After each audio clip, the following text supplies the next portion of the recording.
richtig geil. Das können die echt, so Filme animieren. Ja.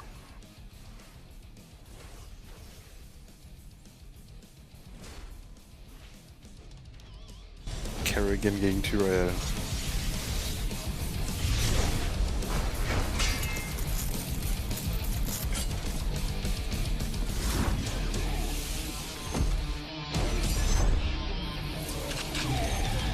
Boah, wie fett ist das denn? Das sieht so geil aus. Dieses Spiel wird bestimmt richtig geil. Gehe ich auch von aus. Oh, shit. Nuclear launch detected. Fiat.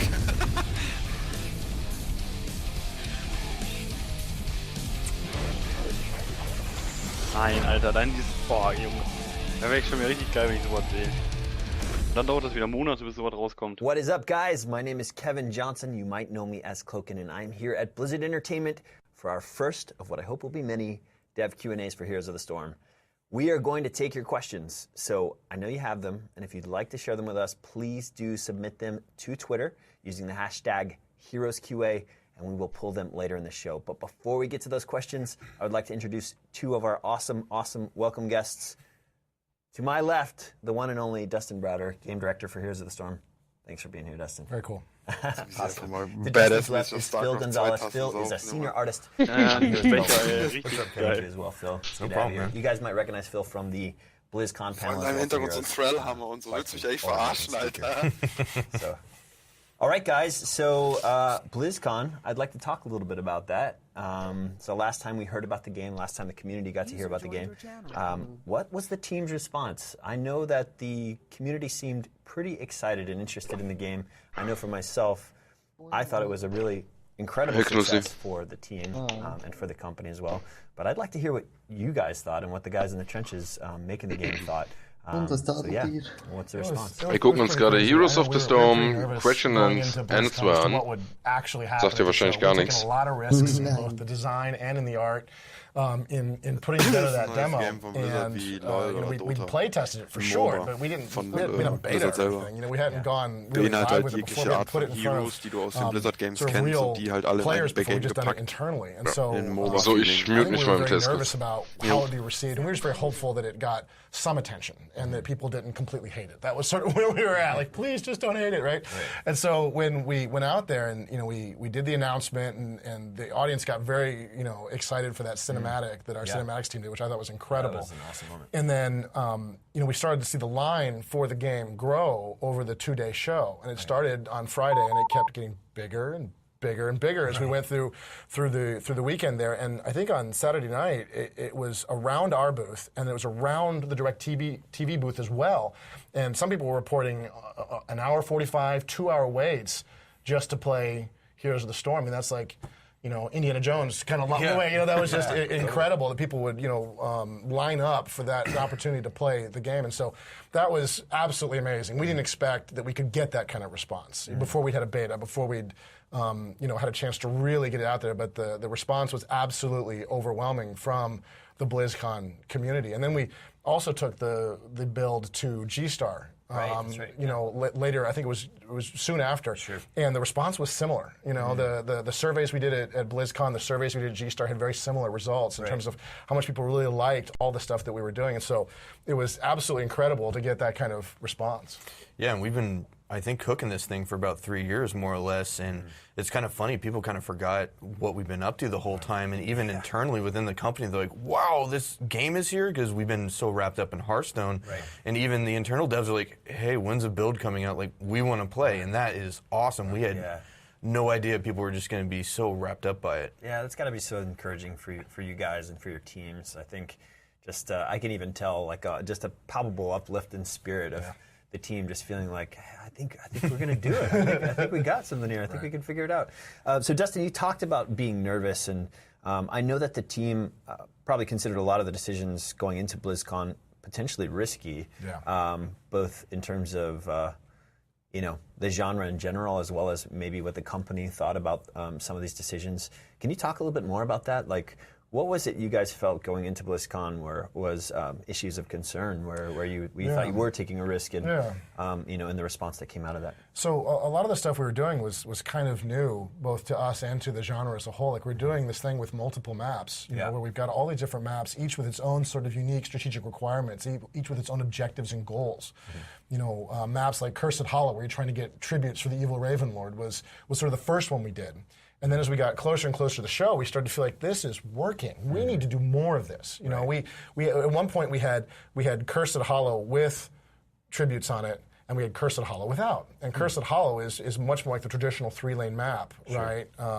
They came out of, you know, Warcraft 3, right? And so it's much more like that. And so at that point we were playing kind of both, and we started to notice we stopped playing the old one. Oh, interesting. And whenever we go back to test the old one, people say, do we have to? Can't we do the new one? So so we'd done that, and then we came over, you know, and as we get closer to BlizzCon, we felt like we had to do more. Instead, we did Haunted Mines, which was the greatest, most insane extension of the idea, where there's a whole area of the map that's underground, and you're going underground, and you're killing these skeletons, and you're trying to collect the skulls to make your own grave golem. And so there's this PvE component to it, sort of competitive PvE going on underground, and that was crazy last minute. I know I went to the art guys, said, we're doing a new map, and they're like, no, you're not. That's insane. Like, there's this underground part. It's going to be cool. And they're like, oh my God, you're insane. But you guys crushed it. Like, you got absolutely pulled it together, and so that was huge for us. And then you look at stuff we've been living with for years, though, like 20-minute games, stuff like having a talent system as a core way to sort of level up as an idea we've had for a long time. Ideas for heroes like Abathur was also sort of a last-minute addition. This is a commander hero who doesn't really fight. He can kind of fend off an enemy, but he can't really fight, on his own.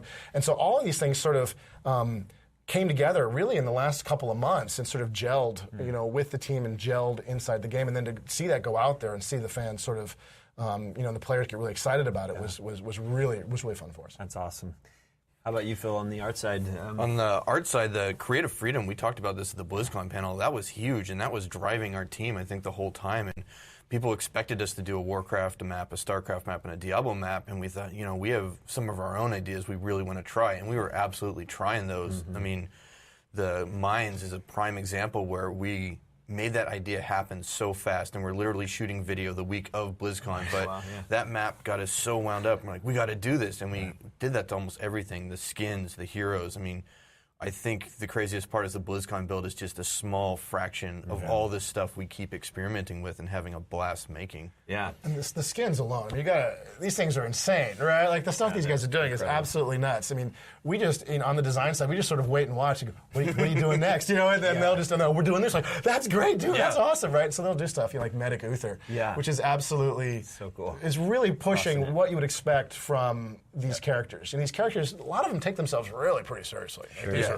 these are real tough guys or real tough gals, and they're doing their thing, But you guys are really, I think, having a lot of fun with it. And we get some crazy, crazy characters in there. Yeah, it's awesome because people kind of know the characters and they really gravitate towards them. And the first thing that they cross-examine is like, well, what if Uther turned into a Bloodcell Buccaneer? Or we go to an alternate version of it, like, what if Illidan didn't betray anybody? And those ideas get people just as wound up. And those have been going full steam ahead the whole time, and I can't wait to show everybody that stuff. Yeah, that's really, really cool. So on the subject of risk and stuff, like, you struck some really solid wins at BlizzCon with proving some of the decisions that you and the team had made. How far do you guys feel like you want to take that? Do you feel like you're on the path? Do you feel like you've got a good mix going? Is there more to flex and figure out in regards to taking these risks? What's the mindset of the game design side when it comes to that? Well, there's definitely more we can do with our talent system. This is one of the things we've been working on for quite a while, and the slice that people saw at BlizzCon was just a very narrow piece of what we were offering. We want to make sure that adds a lot of depth to the experience, where you can really customize the loadout you bring with you to a game. So you've got 3 talents to choose from, but you actually had maybe 10 talents in that tier that you were picking from, and you decide which 3 do you want to bring into battle. And then in battle, you make a decision again as to which one you want to have. So there's a lot more depth we want to get into the game on that side. That'll open up a lot of crazy potential for us as well. When you look at stuff like the maps, I think we're hitting a pretty good stride on that. I think you'll definitely expect to see more variants of the ones we have, but I think you're going to see some more as well. In the new year, we're definitely going to work on some stuff to see if we can continue to push map design even further. But at the end of the day, if we stopped here, I'd be pretty happy. Sure, right? Like sure. it feels really good. Sure. And then in hero design, we've got a bunch of really great heroes, but we'd have to have more in the Abathur category. Heroes that are just like, wow, what? How do I play this guy? This guy has nothing to do with anything I've ever seen before. We'd like to have a few more of those in our repertoire so that when he goes out there, players can look at this game and go, whoa, these guys really did do some creative work here. They did come up with something I've not really seen before. That's awesome. And Phil, on the art side, I think one of the cool things I've really respected about the decisions that teams have been making is, some of these battlegrounds are actually new kind of story territory or even like lore territory for the company. They might not be, the expected maps, and they have these characters, right? Like the Raven Lord on Cursed Hollow, right? And like these are kind of new story bits for Blizzard. What's the mindset about that? Like, is there more to be explored there? What can we expect in terms of those sort of new lore bits that we're finding with this whole Nexus experience? I definitely think there's more. I think one of the things that Sammy, the art director, really loves about this project is we get to go kind of back to our roots and creating new Blizzard experiences, and we get to bounce that off of the established stuff. So people have this awesome point of reference, and we say, the Nexus is going to take you to the worlds and new worlds on top of that. And so everyone's kind of getting geeked up over, we could do this, and a lot of possibilities that don't necessarily work out in Warcraft, Diablo, or StarCraft. They find a home in the Nexus now, and that geeks us way up. Right. Yeah. Totally. Awesome, guys. Well, I'm thrilled. I know you guys have been working hard since BlizzCon. Can you talk a little bit about what your focus has been since then, in terms of your teams and where you're heading? In terms of the art team, there's a lot of polish going on, getting everything ready for showtime. There's hero skins are constantly being generated, and like I said, there's ideas constantly getting thrown out for those where we're just exploring these really, really exciting ideas, stuff that we would want to use as players. The maps are going full steam ahead. We're seeing some additional new exploration. We have some familiar territory we're going to build out, and I think that's going to really please the fans. Like, all the players are just going to have something that they'll find in there and love. That's awesome. Yeah, on the sort of the rest of the game, right? Like what we showed at BlizzCon was a build very specific for that show. Sure. It's designed for you to come in, sit down, play it for 20 minutes, and move on so somebody else can come in and take that seat. And so there's a lot of stuff that needs to happen before we're ready to go with a live beta. So we need to have, social systems in play, and we need to have custom lobbies ready to go, and we need to have, ways to view replays and ways to rejoin a game, if you crash out. All of those kinds of systems need to happen. So there's a whole section of the team working on that stuff. Yeah. On the design side, there's more heroes that we have to do. There's that talent build out that we have to do and make sure that game has all of that depth and all that ability to customize that hero. So every time you sit down to play, you could have a very different Uther experience than you had 5 minutes ago, right? Or a very different Arthas experience than Phil is having right now, right? You can have this really customized experience. We want to get all of that depth built into the experience. At the same time, we had some comments from people at BlizzCon, especially for newer users, that this is kind of overwhelming, which it totally was at BlizzCon. You came in, we threw a bunch of heroes at you. We probably threw you in the deep end with a bunch of really hardcore players. And good luck, buddy. Yeah. And maybe you got rolled. And so there's a whole sort of new user experience we want to get on top of that as well. So BlizzCon was sort of the middle of the experience, right? Or a snapshot of the middle of the experience. It's not even all of that. And we need to get more of that end game experience, more of that really, competitive experience built into the game, and that ability to sort of fiddle with and manipulate the experience the way you want it to be. And we need to get that new user experience in so that you're just coming in, you have no idea what's going on here. You ramp up into it nicely. You get in, it feels welcoming, it feels safe, and you feel like prepared for all the danger we're going to throw at you here in just a few minutes, right? You mentioned a pretty potent word there. You mentioned the word beta. I'm bringing this up because I obviously already get requests for access to the beta. When is that happening? All of those things are coming, and I'm sure there's probably plenty on Twitter right now asking the same thing. Can you give us any info or thoughts on that? Like, what's the mindset around beta and when that would happen? Not necessarily looking for exact dates, but... Well, we're going to get it as soon as we can. We're playing it internally now, and we want to be in a position where we can go just as soon as we possibly can. We're soon, but I don't know exact dates. It really depends a lot on the technology. Sure. And there's so many uncertainties in software development, right? And so many things that can go wrong as we're trying to develop out the technology that allows us to do everything we want to do for this beta. That an exact date, I don't know. And I'm not trying to be coy or mean, right? Like, I'm not trying to give people a hard time with this. It's just we don't really know yet. But we're driving for it as hard as we possibly can. We want to get it into everybody's everybody's hands as soon as it's ready. Right, and we are testing it internally, right? Yeah, we're, totally. We're playing it now, but as Dustin said, for those of you out there who have been asking, there is no beta going on right now, so no keys. Also be wary of sites that claim they have them. They just simply don't exist right now, so just know that. Okay, guys, well, I think we should jump into some questions. I know we have plenty that are rolling in. If you're out there and you do have questions you'd like to ask to either Dustin or Phil, please hop on Twitter, use the hashtag HeroesQA. We're going to start looking at some right now. All right, let's take a look at our first. This one from @PromisedPain. How does Heroes of the Storm differ from your standard MOBA?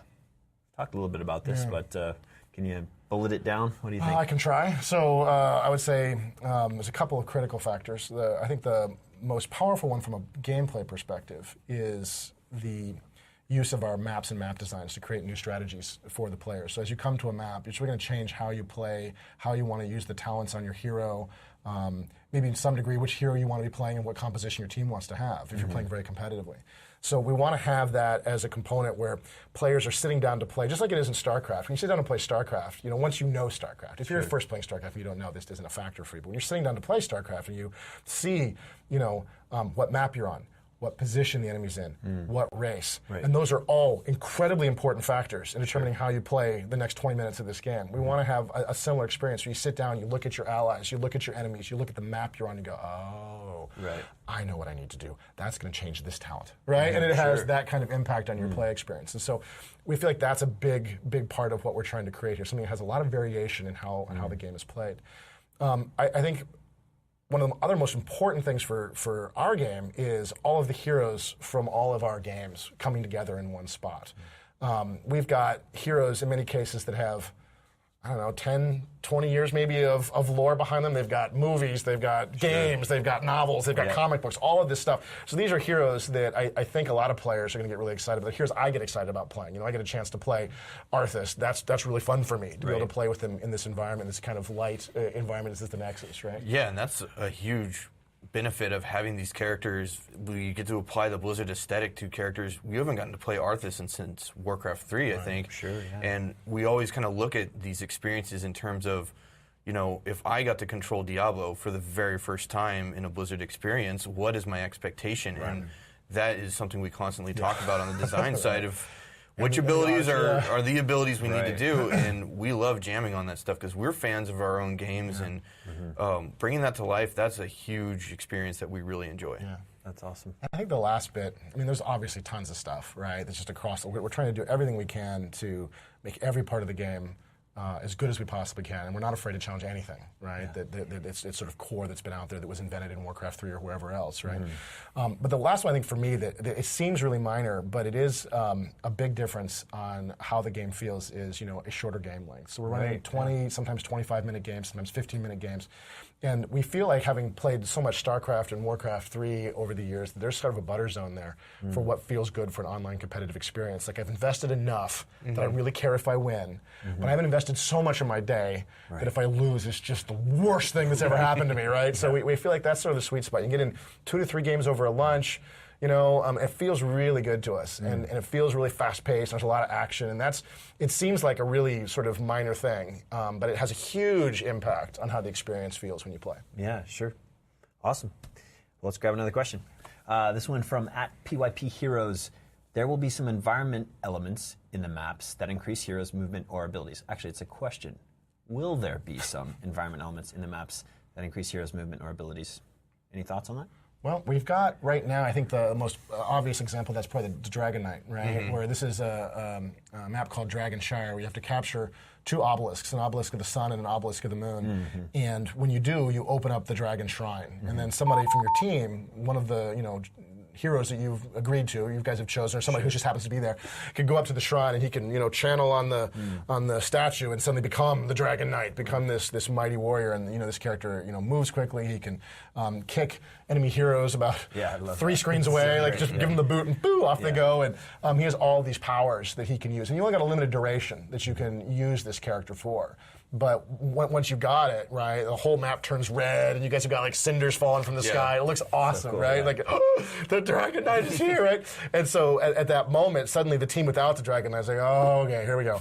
And they got to step back. They got to find where the Dragon Knight's going to go. Probably top lane right now. And they've got to try to hold the line right there, right? And so it becomes this game of attack and defend with one of one of the players in this sort of unstoppable killing machine kind of mode, right? Where you can run around and just smash anything to his heart's content. So that's an example, but I think it's a cool idea, and I think we can definitely do more with this. Cool. Yeah, whenever those map mechanics emerge, we embrace them as fully as possible. I mean, the Ghost Ship, the Dragon Knight, anything we've done like that, the map becomes all about that. So. Who knows what'll happen? It'll look cool. What's so cool about that example, right, is that the Ghost Ship was something you guys brought, right? Like you guys were like, we're gonna have a ship on this map, and then we kind of want it. And then we started talking about using it, and you're like, well, if you're gonna use it, I want it in the middle of the map, right? And like, oh, if it's in the middle of the map, and we're like, well, we got to have paths around it. And you guys are like, well, if there's paths around it, How does it get there? How does it get there? How does it get in and out? And so there was, it's a ghost ship. It could just float in and out, right? So it all sort of came together, and that was one that I loved because it was largely, if not even completely, inspired by art, right? Yeah. You guys had done some cool stuff, and that sort of inspired the game designers. And I think that's where this game has been, really exciting. We've always had quite a bit of this, but it's been really fun in this game to bounce back and forth because we have so much freedom in this environment to come up with game mechanics, and you guys have so much freedom on the art side. Yeah. I feel like the two together is creating something pretty unique for us. Yeah, and the Nexus brings those ideas out because in the StarCraft universe, we have ghosts, but they're people. Right. And They're very specific. They can't walk through walls like that. Right, so right. yeah, we get all these cool kind of like, oh, thank God we're mixing this all up. We get these possibilities that cool. are really, really beneficial to the game. It's awesome. Yeah. That's really cool. All right, let's do another. This one from @AKA Rex. Will we see characters from older Blizzard SNS titles like Lost Vikings or Blackthorn? It's a great question. We have a list on the dev side, and it's about half a mile long by now. pretty long. And believe me when I say those guys are definitely on there, and the design guys we work really closely with of what experience are we at right now and what would be the best addition at this point, and some of those guys are definitely coming up soon. I gotta tell you, I don't know if Lost Vikings is the best addition at this point, but those guys are happening, whether we want them to or not. That is true. We got that question so much at BlizzCon. I think almost every interview I finished was, and Lost Vikings? Was like how it always closed out. So, we came back, and that's one thing I love about BlizzCon, right, is you get that kind of feedback, right? Like, I thought Lost Vikings were cool, but I never would have guessed that it would have that kind of, no, I want Lost Vikings, right? Like that. People are Wow, crazy okay. about it, yeah. So I know that there's a design in progress now on Lost Vikings. No promises, internet, right, as to whether this is going to happen for sure, because obviously we could not like it, but it's definitely something we're working on. It's definitely something that we're excited about doing, and I think it should be really cool. You heard it first here, folks. You heard it first. All right, so let's do another. This one from @FractaPlankton. Games like this have a reputation for being hostile to newbies. What are you planning for the new player experience? You talked a little bit about this earlier, Dustin. Is there anything else you want to talk in terms of even just strategy about the approach? Well, there's a whole bunch of stuff that we can do for the new user experience, and obviously we haven't gotten to the point of testing it yet. One of the things we like to do here at Blizzard, and a lot of game companies do this, where we bring in new users and we plunk them down literally sometimes at our desks, and we go. And we sit there with the notebook and watch them suffer through the travesty we put them through, right? So we're going to go through that process, and we're going to see what we really need to do for these guys. But we can guess, right, having played other games and having experienced this many times ourselves. I mean, the first line of defense is how we designed the game to begin with.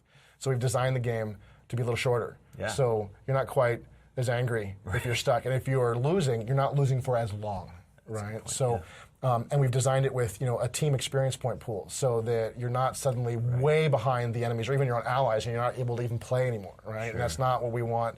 This game, that works for some games and it works very well, to be clear. But for us, we wanted to have the game that was, this is the team game. We're working together as a group to be successful. So those are the basics of the gameplay stuff, and we're hitting as much as we can. Things like, you really can't steal kills from your allies. Right. If you see somebody and he's a bad guy, get him. It's okay. Right. There's no problem with you getting him. It's good for everybody if that bad guy goes down. So we're trying to hit it from that level. Then, as you get into the new user stuff, there's obviously the usual teaching stuff that we can do. We can, prepare you for the game. We can put you into co-op versus AI games. We can put you into training modes, and we'll do all of that stuff. The toxic community on the back end, which we've seen in many games, in similar like this, where I have the ability, maybe even while I'm dead, to watch your play and have some comments on how you're doing, right? That's a real part of the game. It's still, a real possibility here. So we'll have to see what we can do for that stuff. But we're starting right now with the core game mechanics and moving into the training stuff, try to get the users into a place where they understand the experience, and the experience at a basic level is friendly to doing the obvious thing. Right. Like, it's okay to attack an enemy hero. It's okay just to kill minions as fast as possible, right? And make that core part of the game, and then we'll see where we have to go from there. That's great. Another cool part is on a level of just bringing people this experience, fulfilling the fantasy, as we like to say. There's a very, very clear goal in mind of bringing the best character possible, and maybe the game isn't going your way, but Thrall is a lot of fun to play, and maybe this is your best Thrall game, even if you lose it, because we put that much work into, like, you're going to be dropping totems, people are going to be being bloodlusted, whatever it is, and that experience is what we want to convey as well.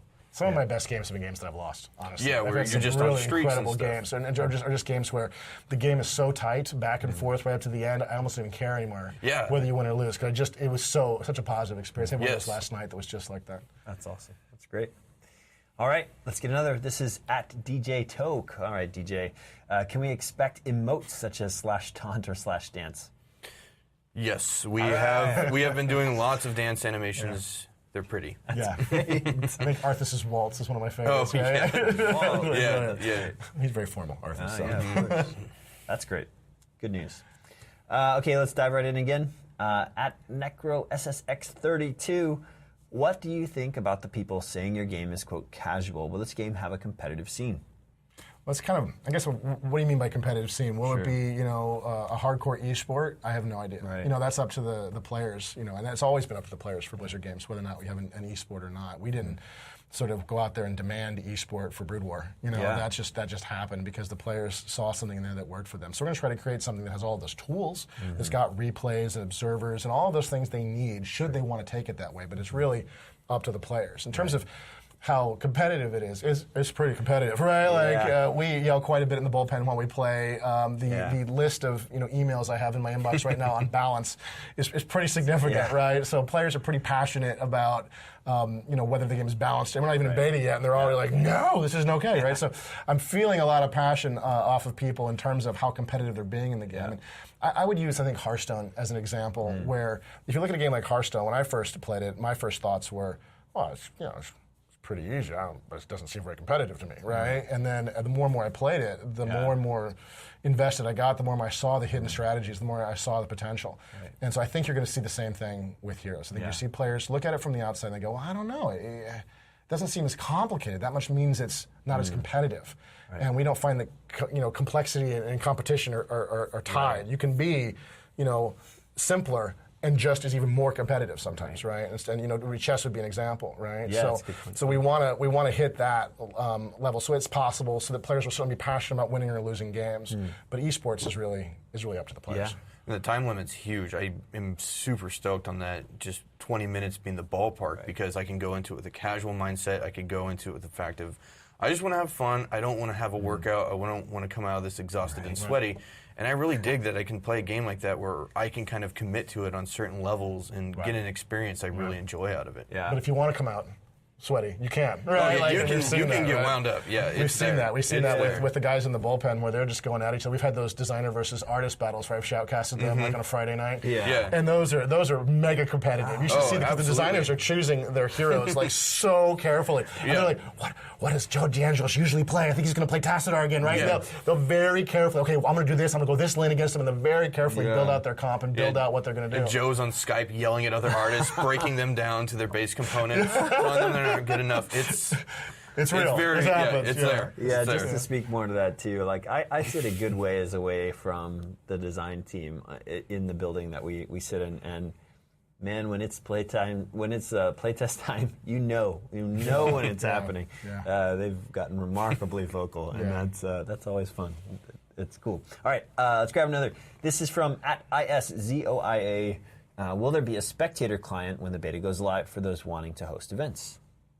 I'm not entirely sure I know what the question is. Does this mean we'll have an observer mode? I think that's probably we totally will. We'll have mode. a lot of the same functionality that you have in StarCraft. Okay. We're very fortunate to be able to build off of that work, right, and use all of that knowledge that we've gained internally from having gone through this with StarCraft 2 for the last 3+ years. And right, because it's built on the same. It's built on the same technology base, right? So we'll be able to use all of that stuff and then add to it as well. Cool. And I think that'll be give a lot of our guys out there the tools they need to do what they want. Yeah, that's awesome. Great. Another one from @Jesus in Internet. How will you deal with disconnected players? Well, there's a number of different things we're going to try. I don't know for sure what the final solutions are going to be. If you're disconnecting often, and well, first of all, if you disconnect, we're giving you nothing for that game. So we are going to have some sort of earned currency system that allows you to play in our free-to-play game and acquire the things you want to play with the game. And so if you disconnect, you're getting nothing. If you disconnect too often, we're going to start penalizing how much you get for future games. In addition, we're going to allow you to reconnect to the game that you're disconnected from. So if you legitimately disconnected, like, oh, my router went down or whatever, you can get back into that game that you were just playing in. But it's obviously a concern. And obviously we also have the AI take over for players who've been AFK for a little bit, who've been absent. So we've got a suite of tools enabling us. Our hope is as well, and we'll see, of course, my hope is as well with a 20-minute game that your incentive to disconnect is lower. Sure. That you're like, well, maybe I can win anyway, or at least I'm going to get a bunch of earned currency if I play through this. I'm not going to have to sit here and suffer for an hour, right, to get that done. But we'll see. So we've got a variety of ideas to deal with it. But it's a real concern and it's a real issue, and we'll see how good our solutions are and what the level of the problem is and all of that once we get into a beta. Cool. If you're joining us for the first time, guys, we got Dustin Browder, Phil Gonzalez here from the Heroes development team. We're taking your questions over Twitter. You can use #HeroesQA. We're pulling more right now. This one from @TheSamNGUIN, Nguyen. I'm going to just guess on that one. With shared levels and XP, are you worried that the team who hits level 6 and get their, actually it's level 10, right? Level 10 and get their ultimates first has a big advantage? It's a really good question. I don't know if I'm worried about it. It's definitely happening, right? Like it's real, right? Like what he describes is straight up true. Right. There's also a breakpoint at level 20 where we have the Storm's powers. We have Eye of the Storm and all of these powers that you can get access to, and these also have a big burst in power level. It's a discussion point for sure on the team. How much we like and don't like this. The for it, the pros who say they like this stuff, not the pro players, but the people who like this feature are saying that having those breakpoints creates strategy in the sense that if I'm up, because it doesn't last long.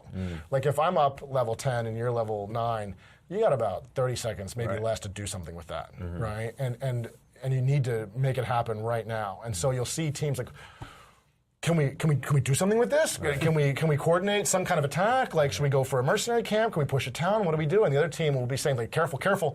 They're 10, right? And you'll dodge the team fight as best you can, or look for somebody weak to pick them off before you close for the team fight. And so it creates a little bit of asymmetrical play in that moment, where it's not just banging together.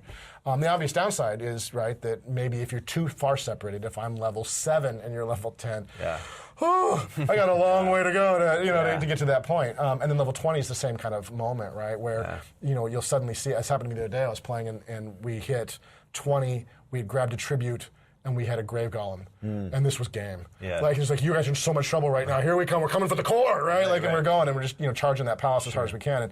And, so there's fun in that way. The downside, of course, is it could be too much. And so we'll see what happens. So far, it has not been a problem as long as the matches are pretty even. And we don't have great matchmaking yet because we don't have a beta. So right now we have a little private matchmaker we do where we kind of know everybody's MMR on the team, and we sort of put together little games. And when those work, everything works really well. But we'll have to see what happens when it gets into a live environment. Yeah, that's my favorite part of your shoutcast, actually, when those discrepancies happen and the buzz on the map is like, ultimates, and everyone's just kind of like, what's going to happen? Can they do anything with it or not? Well, it's interesting. This reminds me. So we're trying to get some more content out to you guys about the game, and you'll be hearing more about that soon. But we recorded a game the other day, which was just absolutely fascinating because this exact thing was happening. The team that was sort of ahead and winning got their ultimates, and of course, tribute spawn. It was on Cursed Hollow. And the team who wasn't level 10 wisely chose not to go for the tribute. But the problem was that was the tribute that triggered the curse. So instead of that, they went for the Grave Golem as a team, a 5-man team, this large mercenary that can do a lot of damage. Very early Grave Golem, too. Yes, super risky move. And in fact, I don't know that the meta had ever been flexed that way. We've never seen that before. That was literally the first time we've seen that. And so they're going after this mercenary, this huge mercenary, while the other team is pushing their lane with the curse in place. And so it was a fascinating choice and decision, and I don't want to give away the end of the game to you because you'll be seeing it soon. But really awesome and interesting game. There are ways, and we are seeing this now, there are ways to out-strategize in many cases what seems like an absolutely losing situation. And we've had that. I was in a game the other day where we were 2 levels down, and they were 18 to 16, and I was literally in Champions GG. Like, I was GG, right? And somebody's like, no, hold on. I'm like, oh, all right, dude, whatever. Yeah. And we went on to win this game, right? So I'm like, I'm kind of, I should pay more attention, right? There's a lot of volatility in the environment, the way we've built the game, at least so far, and we want to keep that volatility and make sure that there's always a way to sort of outthink your opponent. Yeah, that's great. Okay, let's do it. This one from @blur_LOL. Are you guys going to introduce the Blizzard map editor to the MOBA genre? The ideas, things people can do would be huge for games. What are the thoughts on that?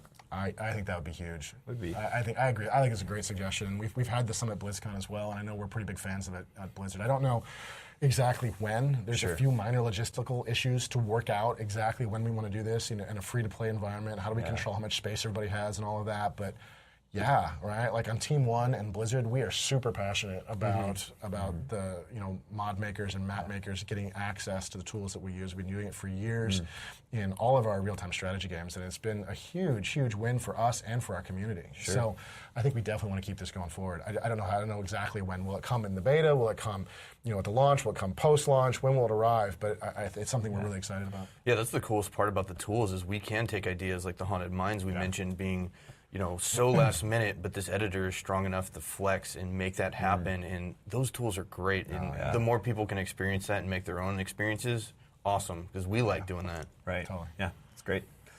Okay, let's do it. We got a little bit more time, guys, so get your questions. Pound Heroes QA out. This one from @MZ Gubea. I'm just going for it. Is Heroes of the Storm going to have a Mac client? Also, is it going to be free to play? Yes and yes. Double yes. That's really not much more to say. Double yes. Okay, let's grab another.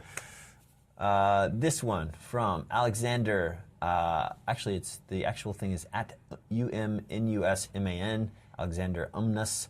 How do the talents work? Are they different for each hero? For each hero. So right now we're sharing a decent amount of talents across the heroes. So you might have a, plus 20 attack damage talent. That will appear on a variety of heroes. It's fairly, generic talent. But we have the capability, and we are starting to spread out more and more to have each of the heroes have more and more custom talents built throughout their talent tree. There'll be examples of heroes like Abathur that need a complete rewrite. Like they just need their own talent tree. They almost can't take anything from anybody else anywhere because they're such a unique hero in how they play. We also want to be able to do things like, which the talent tree will allow us to do. So at one point we were talking about an Elite Tauren Chieftain build, which was cooldown based because he's got his guitar. Sure. And we thought it'd be cool if there was a way I could reduce the cooldown, so I'm kind of rocking out as I'm moving through the environment, right? And I'm just playing, woo, I'm just doing my thing, right? That's awesome. And so we were talking about, we'll do this cooldown based build, it'll be awesome. And at one point we had a shared talent tree, it was shared across all heroes. And we're like, we can't do it because if ETC gets the cooldown build, then so does Nova. Sure. And Nova within a cooldown build could be ridiculous because she's largely controlled by her cooldowns, how much damage she can kick out. So if she was, snipe, because she could do this, it would be absolutely insane. So we kind of gave up on that. And then we came back to this, talent tree per hero kind of concept, like, whoa, we could do that. Yeah. So it's a little bit diverged now. I think you can expect it to get more and more diverged as time goes on. Yeah. I could see us adding talents for many years to come. I mean, you could be 4 years from now, right? And you come in to play, Arthas tonight, and he's got a new row of talents down the side, and then you can choose, do I want to bring those talents into the game with me, or I don't think the designers did a good job, I'm not going to do it. Like whatever you want to do, right? Sure. It's totally up to you. I'm going to take that one, but not that one. Like you'll be able to pick. And so I think the talent tree gives us a huge amount of potential. Sure. And it just gets as big as we want it to be, as makes sense. If we get to the point where there's so many talents it's confusing and it's not helping us, maybe we can scale back, but that hasn't been our experience so far. Yeah, and some of these talents we are supporting with art as well. Yeah. So Stitches, we showed at BlizzCon, his hook would go a greater distance, but there's other characters like Sergeant Hammer who pilots the siege tank, and when the siege tank goes into a siege mode, if you've chose hover siege, the transformation looks different, and now the siege tank is doing long distance damage and moving, and you have art to signify that, and that stuff's fun as well. We have that for many, many heroes. That's really cool. Yeah, more of that. That's great. Okay, guys, we got time for a few more, so please go ahead, get your questions out there. Pound Heroes QA. This one from @Joey Mostard. Could you explain the shared experience and gold income with your team? I guess just looking for a little more information on exactly how that works. Yeah, that's a great question. Sure. So we don't have any gold. Yeah, no right? gold. It's just experience points for your team, and the experience point gives you levels, and the levels allow you to get access to more and more talents, more and more power for you and your team. So what happens is anybody who is near a kill, whether it's a minion kill or a hero kill, will get experience for their team. So as long as you have coverage across all of the lanes, near all of the action, you're getting the maximum amount of EXP possible from straight fighting. If you don't have somebody near it, then you're not getting XP from things happening. So if there's nobody in our bottom lane, for example, because we're all concentrated, say, middle and top lanes, then anything going on down there, we're collecting nothing. So it really encourages you to spread out. But obviously, at some point, you're going to have a team fight. And you're going to want to cluster up, or even mini fights, and you're going to want to cluster up for that. Anything you do in terms of town kills, mercenary kills, again, at experience points that help out your team. And one of the things this does for us, it does a couple of things that are really great. One of the things it does is it allows heroes like Abathur to exist. So you got a hero who doesn't even exist in lane. He's got no ability to fight. He's totally a commander hero. It's fine. As long as he is contributing meaningfully, which he should be, then he's really helping his team, and they can do a lot of damage and be a very effective group together. The second thing it does is it allows a lot of map objectives and a lot of cross-lane movement. So if I'm in the bottom lane as Uther, and I'm healing, and I'm seeing you're playing Stitches, right? And Stitches has a lot of ability to heal himself. And I'm like, you know what, Stitches, you're okay. Yeah. You don't need me down here. Oh, Demon Hunter's getting just rolled up there. What am I going to do? I can just leave the lane and go help. I'm not losing a bunch of levels. I'm not losing access to gold. My team isn't falling behind because you're still covering the bottom lane. So we've still got that experience points rolling into our coffers, and we're still getting that benefit. So if I need to leave to go help, Demon Hunter in mid lane, awesome. Encourages teamwork, encourages us to work together, allows me to be a more effective support character. If I need to leave, maybe Demon Hunter's doing fine, I need to leave to go grab a tribute, or I need to leave to go and collect some coins for Blackheart on Blackheart's Bay. I can do that without feeling like I'm falling behind. You go. I don't want to go. You don't have that kind of moment. It's just we're working as a group, and as long as you're covering it, I'm good to be, free range, and that gives us a lot more strategy to the game. And we saw that when we were playing without this system. We were playing it with individual hero levels. Something cool would happen on the map that would be important for a map objective, and people would go, in a minute. You know what I mean? I don't know. I'm afraid I'm going to fall too far behind, or I did it last time. And now it's like, no, I'm the guy who goes and does that. Just keep us covered. Or you'll see weird stuff too, where you'll have 5 guys pushing one lane, and you'll have 3 guys holding, and they're playing real cagey. Right? Just like, no, I'm not giving up a kill. No, I'm using my towers. I'm using my gates. I'm using every little advantage I get not to get killed here. Meanwhile, that team of 3 has 2 other guys in 2 other lanes. And they're hoovering up the experience points, and they're slowly gaining an advantage. So now it becomes a race. Can that 5-man team do enough damage to make their 5-man push count? Or does the 3-man who's holding them play cagey enough that they get enough experience points, they actually start out-leveling the other guys. And so you get really, again, asymmetrical play, where it's not just 5 guys slamming together at the same level. It's really all about sort of this asymmetrical experience and creating sort of unique strategic problems for players. Oh, that's very, very interesting. Okay, a couple more minutes here. Yep. Let's do, I guess, 2 or 3 more questions. We'll see how they go. We're having a blast. It's all good. At Pastasovos. Will Uther, It's a good job, man. Will Uther still walk away at launch? It's sort of a rhetorical question, right? It's sort of like... So this is a reference to our BlizzCon shout matches. We had John Hodgson playing as Uther, one of our game designers, and he was playing so well he could not be killed. Uther is sort of designed as a plate mail wearing paladin style healer. She's pretty tough, right? But yeah, John was playing so cagey and so well he couldn't be killed. I often joke that when I die as Uther, there's something broken about the game. Like, what is the screen? I don't understand. I don't see the screen as Uther. He's still pretty hard to kill. I had a couple moments the other day where I was hunting him down, and I just, you know what, just let him go. Just go. I didn't want to deal with you anymore. I'm actually, at one point, we actually saw a bubble hearth.